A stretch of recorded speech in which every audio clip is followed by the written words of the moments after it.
This video is brought to you by Recurrent, an essential EV tool that gives free access to TFL EV viewers in the US. With Recurrent, EV shoppers can check range and battery info on used cars. EV owners can connect to compare their range and battery health to similar vehicles. And EV sellers can use Recurrent to get more money for their sales. With Recurrent, we can find, drive, and sell electric cars positively. Click on the link in the description below to get free access to Recurrent's amazing EV tools. This Tesla Model S was over $80,000 when it was new, and now you can pick them up for nothing. The fall of these cars has been greater than that of Lizzo, and Shia LaBeouf, and Ellen DeGeneres. She was a We have a bleep in the first 10 seconds. So in this video, we're gonna find if an ancient used Model S is harder to deal with than Ellen. How do you pronounce the word ancient? Ancient? Ancient?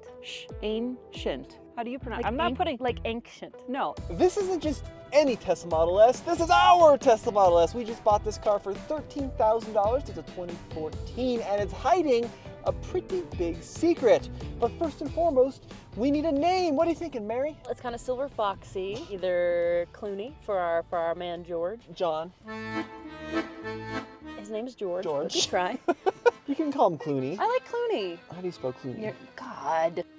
There you go. Beautiful. There he is. So Clooney. Clooney, I like it. Now, of course, when buying a used Tesla, there are major concerns about maintenance and reliability and repair costs. And of course, how much is that battery going to be if it goes wrong? Well, we have an expert on hand to talk about that. And then Jen took this car to Tesla after we bought it. And we're going to find out at the end of this video how much work this car needs. The Model S first debuted in 2012, which coincides with actually the most popular and greatest pop music of all time. Are you talking about Michael Jackson? Pretty sure he didn't debut in 2012. No. Now look, this car pioneered a whole lot of technology we take for granted today. It really was the first long-range mass-market EV. And I'm not counting the Nissan Leaf because it looks like one of my dingleberries. The Tesla Model S was one of the first cars to pioneer modern-day DC fast charging at rates more than like 7. And one of the first cars to have over-the-air updates and one of the ginormous screens in the center that everything is controlled in. And one of the first cars to pioneer thinking you look cool when you really don't, which is how Mary lives her daily life. This car was hugely advanced. It's actually still for sale, but it hasn't changed too drastically in the last 10 years. Kind of like the Lincoln Memorial or Christina Aguilera. Who looks great, by the way. Have you seen her recently? Stunning. She looks great. She really does look fantastic. I just saw her in the movie The Boomineers. Burlesque. She still looks great. Anyways, back to the Tesla Model S. This car is a large sedan, and I use sedan in air quotes because, of course, it's a hatchback. And this was a great idea Tesla had because you have that low, sleek profile, but then you've got this enormous trunk which can carry up to 26 cubic feet worth of stuff with the seats up, fold them down, and it's like a little mini SUV back there. It's awesome. What can you fit in there? Let's see it. Maybe a small moat. Oh! Tommy, are you What okay? happened? Okay. Oh, there's nothing there. Go try that again.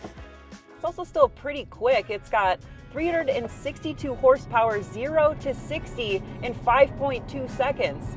And that's not bad for the base 85 with just the rear drive unit. Now, the interior of this Model S, even though it's getting up there in age with 99,000 miles, it's held up really well. I expected it to be super rickety and feel like a ox cart full of grapes, but it doesn't squeak and rattle in here. It's remarkably tight. And actually, there's so many good features even on this 11-year-old Tesla. So we have this 17-inch screen, which I know Jen doesn't like very much because it's got every feature known to man in here instead of buttons, but it does still have a ton of great functions like dog mode, camp mode, heated seats, all that's really good. The navigation is still probably the best in the business with route planning. We got all our settings, we got phone connectivity. We only have one camera, the backup camera, but I still wager that this is the best infotainment system even some, 12, 13 years later. And the interior, for the most part, feels really well made. The switches are from a Mercedes-Benz, same with the stocks. The only thing in here that really isn't very good are the seats, which have kind of this funky, almost sweater-like material, but they're just kind of flat and supportless. They have no support, much like a Catholic church pew. Yeah, in the biz we call that stiff. stiff. But what about range, right? You know, and back in 2014, there were two HV battery options, the 60 kilowatt hour or the 85 kilowatt hour. I would definitely go with the 85 because that had an estimated range of 265 miles. What about today? Well, let's cut to Recurrent to find out. When buying a used EV, the most important aspect is the high voltage battery because that's the most expensive component to replace. Now, we partnered with Recurrent this month on TFL EV because they offer a really cool service. So I've plugged in our VIN of our Model S into Recurrent and you can see the odometer reading, the original battery capacity, the battery age. But if I go to the insights and then range, you can see my expected range is 235 miles and the original EPA range is 265 miles. So according to Recurrent, we've probably lost somewhere around 30 miles of range in 11 years or 100,000 miles, which isn't bad. And it even has another prediction that in 3 years we'll have between 228 and 229 miles of range. And how do they know that? Well, they have a huge database of users, and you can actually see how your range compares to others on the platform, which is really cool. So we can see at 11 years old, our battery's right where it's supposed to be. There's that range from 290 to 200. So it's actually doing pretty darn well. The interesting thing is like the battery degradation has been very minimal for even these 10 or 11-year-old Teslas, and it even gives you this little, the Germans would call it the range potato, so you can see how far you can go on a charge. So this is a really cool program. Check out Recurrent using the link below. Tesla is widely known for their Autopilot, right? But back in the day, Autopilot wasn't even available yet. At best, you had auto steer with adaptive cruise control. But one way you can tell if an older Tesla has Autopilot capability is by looking at the side repeaters. If they have cameras, then there's a possibility it has Autopilot. But if they're just blank for just the blinkers themselves, definitely no Autopilot on that Tesla. All right, let's just turn on the turn signal. Oh, what the Jen? Sorry, I can't say that. What did you do? You can change the type of fart that you do. That one's called the ludicrous fart. So we're here at a Tesla Supercharger, which happens to be at a car wash. Yep. Which is quite a bad place to film, but I want to talk about something pretty special because a lot of these older Teslas, they have something called unlimited free supercharging. And what is that, Jen? Well, that means that you don't have to pay to charge up.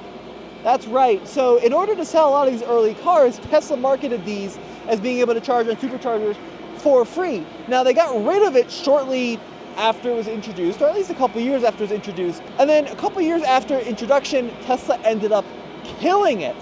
Now, this is awesome because if you don't have home charging, or if you don't have affordable home charging, you can bring one of these older Model S's to any supercharger and charge for free, ideally forever. Forever. And the supercharging network around the country, around the globe, is expansive and incredible and fast and easy to use. That's right. So this car is plugged in right now. Let's see what it's doing. So we are supercharging, 31% state of charge, 59 kilowatts is pulling. We've added 6 kilowatt hours, charging at 230 miles per hour. Jen, I'm going to give this to you. Now look, these are not very impressive numbers, even after preconditioning the battery, but we are not paying for any of this. Check this out, $0 current session. And here's the thing, look, the guy who is synonymous with Tesla, Elon Musk, even though he didn't start the company, he is quite the controversial figure right now. And if you hate the dude and you don't want to support him, don't buy a new Tesla, buy a used one like this, because you don't pay him any money, you get free connectivity, and when you charge for free, you're charging Tesla essentially because you're not paying for it. Someone is, and that someone is Tesla. So if you want to cost the company money, buy one of these old Model S's and then charge it a ton for free. It doesn't charge very fast, but who cares? I'll go get glossed up over there. That sounds so inappropriate. Glossed up? Being on the service side at Tesla, I would see hundreds of these cars, but here are some of the most common issues I would see.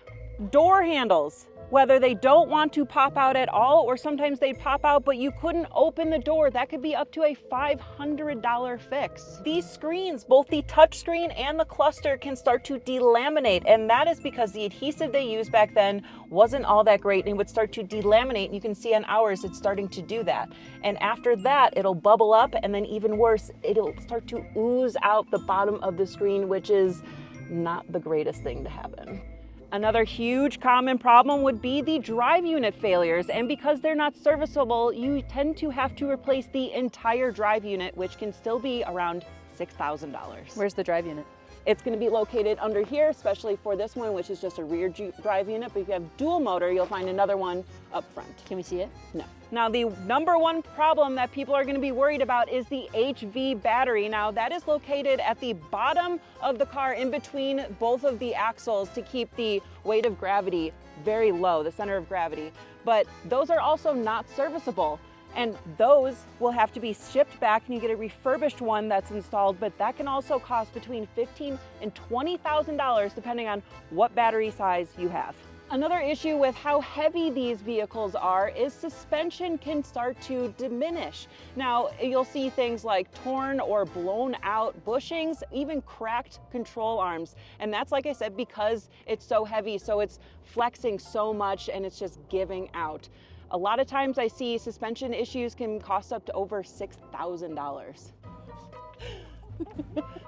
Okay. Oh my God.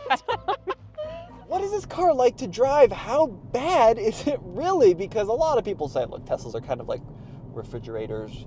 They are sleek and silver, but not very exciting. Actually, this car is pretty nice to drive. There are a couple clunks in the suspension.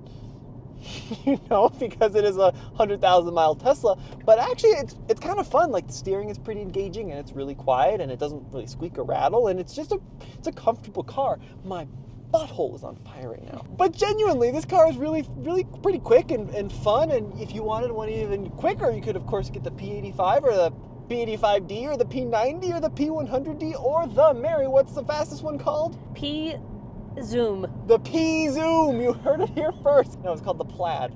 Used Tesla Model S's are getting pretty affordable now. Maybe not cheap, but certainly affordable. Now, a 2013, 2014 Model S like that car typically runs somewhere in the neighborhood from $15,000 to maybe $18,000. And we bought that car clean title, one owner, 99,000 miles for $13,000. So I feel like we're doing pretty good, but we also didn't do a pre-purchase inspection. Now that's one of those things that the internet will tell you gotta have. You gotta get a pre-purchase inspection, but the reality is you're dealing with an owner that's in a rush. You got another guy coming to look at it. You know, you don't have time to take it to a mechanic, or you don't want to pay Tesla some $400 or whatever it was to get the pre-purchase inspection. So we like to do post-purchase inspections here to find out what we did, and Jen did that over at our local Tesla store. All right, Tommy, we got the repair order back. How bad do you think it was? Well, listen, these cars have a kind of a reputation online for being pretty bad. Sure. And you know, we've all heard those like terrifying battery replacement stories of like, oh, it cost me $60,000 to put a battery in a car. I've seen those bad stories too. So. So I'm going to say somewhere around $10,000 in repairs. Okay, that's fair. Do you want me to tell you what they found? Yeah, let's see what they found. So they found torn bushings in the fore and aft links, rusty upper control arms, and the driver's side forelink has a gash in the aluminum. So Jen was talking earlier about these cars needing suspension work. That's exactly what she was talking about. Yep. But that's it, really. Wow. Yeah, so they did find some rodent damage on the HV cables, but it was only on the exterior, not the cables themselves. Okay. So there's no real damage there. Good. But the total came out to $3,600. Yeah. So not all of it, but certainly not cheap. Here's the big question, Jen, right? You went through the things that can fail on a Tesla. Would you personally, having been like on the pointy end of that spear, feel comfortable owning an old Model S like this? See, I feel like I'm a little ruined because I've only seen pretty much what can go wrong. But that's, you know, not fair because anybody that works at any service department for any car manufacturer always sees what can go wrong. But I am happy to see how great condition this Model S is. Yeah. So I feel like I'm flipping a little bit, but I'm still quite nervous. The problem talking to Jen is like I said, she saw all the bad stuff. So like the high voltage battery is something that really scares a lot of people. And like I heard a really interesting interview with the engineer of this car from way back when, and he said, look, they've got data of cars being supercharged constantly in Vegas, which is really hard on the battery. Yep. And like the battery failure rate is very low. But when it does fail, if you are one of the unlucky few, then you end up a Tesla with what you said, 15, 20 grand? 15 to 20 grand. So look, I think for under 15 grand, I would probably take the gamble on one of these if you can, like, you know, talk to the owner, understand what's been replaced, has the drive unit been replaced, because that's likely to fail. And if a lot of that stuff has, and I feel pretty good, but it is always a risk. Always. But it's with any car. So Jen, this is a $13,000 car. The owner told us that it's on its original battery, but the owner also told us it's had a drive unit replaced. Okay. If it's your $13,000, are you buying one of these or are you going elsewhere? Well, knowing that the drive unit has been replaced, it comes with a new warranty on that drive unit, so that makes me feel a lot better. But, you know, there's still all these ups and downs of what else that can go wrong. You know, is the adhesive going to ooze out of the touchscreen? Are the door handles going to fail? But so far, this has been in pretty good condition, and it's making me a little more, you know, less cautious, I suppose. Well, over the next few months, we are going to keep you in the loop about that Model S. Mary's going to take it for a week and do her usual stuff. We're going to drag race it and do all sorts of range testing. But as always, has been Tommy. And Jen. Let us know what you think in the comments section below of this off-the-rails piece of internet. And we'll see you next time. I think we should spend the $13,000 on like a Vegas trip. You know how little that would get you in Vegas? Oh, You'd be so disappointed with how little that'll get you in Vegas. This is the Tesla. Owning a Model S can be rough. Did you know that Teslas have soy in them? The battery is heavy. This is a silver car. And also, you know, used Teslas, there's just a lot of degeneration that happens. You get in there, the battery gets poopy. There's also 26 cubic inches of carbo.